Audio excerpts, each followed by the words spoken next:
Hey, I've had something that's happened just recently, and I'm starting to see it happen a little bit more often. You guys ever rented to someone that turned out to not be who they said they were, and then you end up having to evict them, and then you evict them and find out that whoever you evicted wasn't the person, and they also had moved somebody else in there, so now you've got a subtenant. That's starting to become pretty commonplace right now. I wanted to share kind of a story that's happened with me and some of the things we've done to kind of protect future events like this happening again. Whenever I evaluate a tenant, I'm looking at four main critical areas, right? We've got criminal background, including sexual predators and stuff like that to make sure they're not near schools.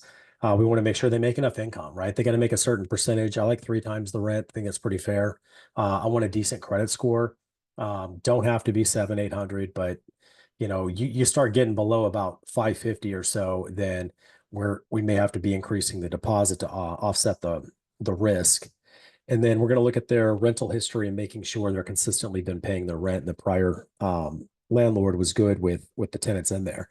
So Zillow has been, I've used Zillow and I've used different sources, but Zillow is one of the sources I used for one particular house that I own. And we moved the tenant in. They had an 800 plus credit score. That should be a flag for any of you out there.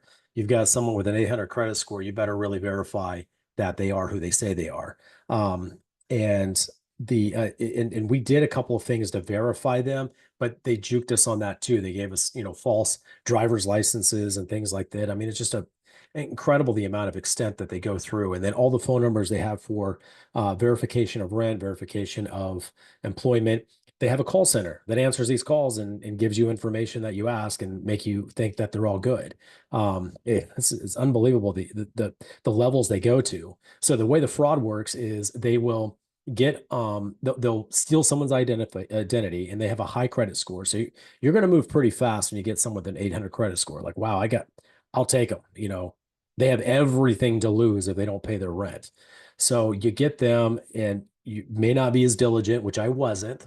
And I moved them into our house through a fake driver's license and whatever Zillow provided me on that credit in the background. Um, and then you come to find out that over time, they're not paying their rent. Oh, surprise, right? So we go in 3 months not paying rent. I've got them evicted. I've got it all set up, court date.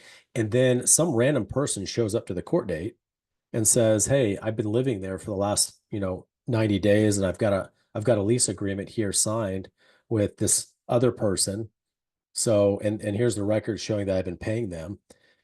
And you're like, "We don't know who you are. You're not on the lease. The owner doesn't know you. I don't know you. Nobody knows you. So I don't know what I can tell you. I'm sorry, but you need to get out and go find somewhere to live quick."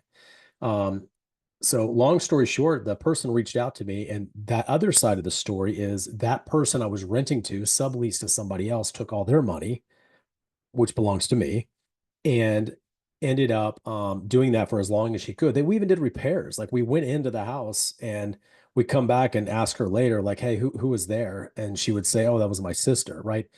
I don't know. You don't verify everybody living in the house. I mean, it's just not something that I would have thought in the past, that because I don't think like a criminal. So you come to find out that the other person's living there paying them, and they've collected probably about $7,000, $8,000 of money that belonged to us, and they're gone, right? They live in, and it's not enough money to really chase them down. Like she got the license plate, but it wasn't enough to, go out of my way to go fight someone for $8,000. So I ended up, the lady called me and said, "Hey, I showed up to the court, and and I was, begging the judge to let me stay and all this." And I was like, and when she called me, I'm like, "I don't know you. I don't know who's scamming me." So I gave her some tasks to complete in order to start a verification process with her.